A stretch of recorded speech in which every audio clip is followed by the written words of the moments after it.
Dennis, I want to get to our next guest right off the bat here. We need to, yes. And the LA Kings, they've been on the bleeding edge when it comes to, the use of social media among the pro sports franchises that are out there. So when the team wasn't happy with the coverage it was getting in the local press, they hired, one of the beat writers to ensure that they get continued coverage. Their Stanley Cup run was more notable at times due to the snarkiness of their Twitter account, which was awesome, more so sometimes than their on-ice performances. And this season, the Kings continue to push the envelope a little bit, like no other club in the league, as far as I'm concerned, from what I've seen, in terms of, fan engagement. And they've enlisted a friend of ours, the Royal Half, to write game previews on the team's website. It's really entertaining stuff if you've had a chance. So joining us now to tell the actual story and how this all came about, he is the mysterious yet very humorous Royal Half. Welcome to the show. Before we start, we call you Mr. Half, Royal. What do we do here? Most people go with Mr. Half. Okay. You and I are friends, so you can just go with Half. Half. Oh, I appreciate that. I appreciate that. And Dave, I know you were talking about your suggestions for who you should follow on Twitter. I can assure you that Jane Fonda has never come between Sean Avery and Dion Phaneuf. Good. That's because it gets messy there. Confirmed. Right. Hashtag confirmed, Dave. Hashtag confirmed. So, Half, I need to know, and you got to tell everyone about the progression of how you wound up doing these game previews on the Kings website. Well, over the summer, I received an email from Dwayne Hankins, and Dwayne runs Los Angeles Kings social media and actually runs AEG's social media. And he's kind of the mastermind, like you were speaking of earlier, of this approach that they've taken. And he's a fan of the blog, and he came here to LA a couple years ago to kind of spearhead the social media. And the first thing he did, which is one of the reasons I love the guy, is he looked up all the local bloggers and started to follow them and started to read their pages and kind of just see what the fans' view was. So over the summer, he shot me an email and said, "Look, we love you. We'd love to do something with you. Let's figure it out." And nice. I said, "I think you're looking for John Hoven from Mayor's Manor. I think you have the wrong person." Right. And I was like, "Have you seen my website? Do you see what I do on my website?" And he said, "Yes, they did," and they're big fans. And it kind of took off from there, and we kind of landed on doing the game day previews, which is kind of what I call humorous. Other people don't look at the Kings game day and their opponent for that night's game. Now, Half, that goes up. If anybody's seen any of the previews, it may be assumptive here, but that goes up unedited, correct? Yes, they've been very adamant about they want to kind of keep my voice as pure as it's been on the site. They have not cut. Obviously, I'm not swearing on their site because it is a family-friendly site, and I didn't really swear too much on my own site. But there's not been one thing that they've asked me to take down or change this year. So I have to keep trying harder because I'm expecting a call from Tim Lewicki soon to say what the heck is going on here. So, what's your process, right? I mean, we're all busy guys in LA doing hustling our thing. But what's your process to writing the preview, and how long does it take? And do you enlist any help? Is it just you? I mean, to do the one tonight for Vancouver. Okay, when did you write that? How long did it take? And did you have any outside help? Well, we just the LA Kings just published the one for tonight. Dennis, as you know, the rest of the country may know, we have a mayoral race coming up in Los Angeles on Tuesday. And so I take a look at the two leaders in the race and, really dig down deep. And I want to find out where they stand on the core issues, such as their connection to the sport of hockey. So we take a look at those two, and then we promote our own choice from the LA Kings on who we think the leader should be. It's a little bit different approach I take because I'm not doing a study of the game per se. What fascinates me about the sport of hockey is the Twitter, is the Facebook. It's the game around the game. That's kind of what I pride myself on. It's the goofy screen grabs that I take off the TV and the funny captions that I can put underneath them. But, generally a blog takes, maybe 45 minutes to an hour. It's not that if you've read it, you understand it's not that in depth. And I have these two wonderful guys that work on my team, Indiana Matt and Tim from Ironsight Design, and they are expert Photoshoppers. And basically, sometimes they'll just shoot me an email with a funny Photoshop, and then something will come off from there.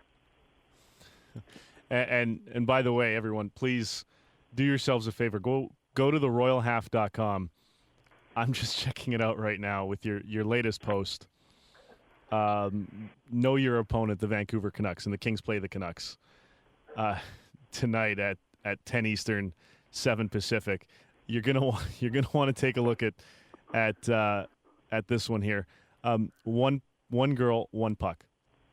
That's actually the new thing we've done this year is because I've been writing so much for the LA Kings, there hasn't been that much content on the Royal Half. So that's a young woman, One Girl, One Puck is her blog and Twitter, and she kind of takes a look at the opponent for every game as well. And I think she needs to be kept as far away from the players as humanly possible because she's a little demented. It's interesting. You got a little thing going on here with actress Katie Cassidy and all that. So definitely check it out. Go to theroyalhalf.com. Now, Half, I want you to tell the audience about the Lee Stepniak versus LA Kings segment in every preview. How'd you think of that? Well, I'm actually really glad that the Kings have what looks like turned their game around, because I think a lot of people were blaming me in writing the game days for the site for the Kings starting off so slow. Right. So when the Kings were having a hard time scoring early into the season, someone who follows me on Twitter made some joke about how Lee Stepniak has more points than the LA Kings leading scorers. And Lee Stepniak, look, any player that makes the NHL, and I play rec league hockey, I have the utmost respect and admiration for. But Lee Stepniak over the last few years has been one of those players that even his name is kind of funny. So you just like Lee Stepniak is outscoring the LA Kings right now. So Tim, like I mentioned from Ironsight Design, kind of ran with that, and we kind of created this infographic that we tweet out every night and put on every game day that shows you the comparison of the LA Kings top scorers to Lee Stepniak. Now, Ante Kopitar is at 17 points and is really putting a big distance between him and Lee. I'm thinking we might change it to Andrew Ladd versus the LA Kings scorers because Ladd's got a couple more points on the season than Stepniak. You just took over the Kings Twitter account. I think it was 2 games ago where you set it for a second period. How did that turn out, and how do you expect to do? Do you expect to do it again? That actually, I had approached Dwayne, and Pat Donahue is the other guy behind the LA Kings social media. He's the one who fired off the infamous "To all of British Columbia, you're welcome" tweet last playoffs. And I really do think we're talking a lot about me, but what these guys are doing, they are revolutionizing the social media aspect of hockey and eventually sports. The other day the Dodgers Twitter feed was being all kind of saucy with its followers, and you're seeing the kind of repercussions of what these guys are doing with the Kings, not just across the NHL but across the rest of the league. Just because it's the Twitter feed of a quote unquote corporation doesn't mean it can't have a personality. So I had actually, this is kind of what sets me aside from other bloggers. I don't really have any interest in following the players on game day or in the locker room. Mm-hmm. I wanted to follow Dwayne Hankins and Pat Donahue on their game day. So I asked them, hey, can I just shadow you guys around for a game? And we settled on the Anaheim Ducks game from last Monday because we knew it was a big rival of the Kings and it could be a lot of fun. And to be honest, it was a complete surprise, and they kind of just put the laptop in front of me and said, okay, here you go. And, Dwayne, again, to his credit, was like, don't worry, I don't need to sign off anything. And I was like, no, I'm showing you every tweet because I am not getting you fired because I said the wrong thing. I would feel horrible about it. But it was actually a lot of fun. And, I've got, 4,800 followers, and it's hard enough to manage everyone that's chirping back at you after you throw out a funny tweet or a dumb tweet. What those guys have to deal with, having as many followers that they have, and the amount of just mentions that say classless back to them, it's really overwhelming, and it's really exciting. And I don't know if I'm going to do it again. I'd love to do it again. Obviously, Dustin Penner scored his first goal of the season while I was manning the Kings Twitter. I take complete credit for that. So as soon as they're ready for Dwight King or Drew Doughty to break their scoring slumps, it's time to put me behind the Twitter feed. There you go. and finally, our last question for you. We've been a fan for not only the season, but for a couple of years. And part of your shtick was based on the fact that the Kings had never won a Stanley Cup. Okay, so now that they've won, do you envision a day where the Royal Half will hang up his snark? Will there ever be a great reveal, or will you forever be anonymous? Actually, much like Mark Recchi, I wrestled with going out on top after the LA Kings won the Stanley Cup. And the greatest thing about the LA Kings is no matter, even if they win it again this year, which don't get me wrong, I am a super fan of the team. Just because I dare to criticize them every now and then doesn't mean I don't love this team to death. They're always going to do something dumb. They're always going to do something ridiculous on and off the ice. So there's always going to be a market for a little bit of snark. What's the biggest difference for me has been, and especially we're talking about the Vancouver Canucks game tonight, and I love that the Vancouver Canucks are they're not doing it in tonight's game, but they're in a few weeks they're wearing a jersey that's going to honor the only team in Vancouver history that's won the Stanley Cup. I applaud the LA Kings program this year because they're wearing a jersey of the team that won the Stanley Cup every game this season. And I think the Vancouver Canucks fans might appreciate that.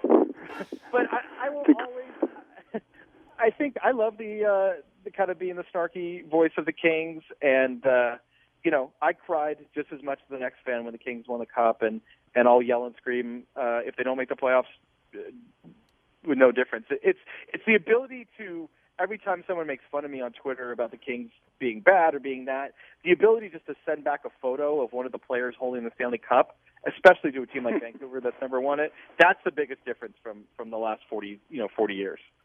He is the Royal Half. Check him out at the Royal Half and theroyalhalf.com and doing all the game previews on lakings.com. Half, it's been a pleasure. Thanks, guys. All right, take it easy. We're going to take a quick break here on the program. That's Dennis in L.A. I'm Dave here in Toronto. This is the Fourth Period Live on NHL Network Radio.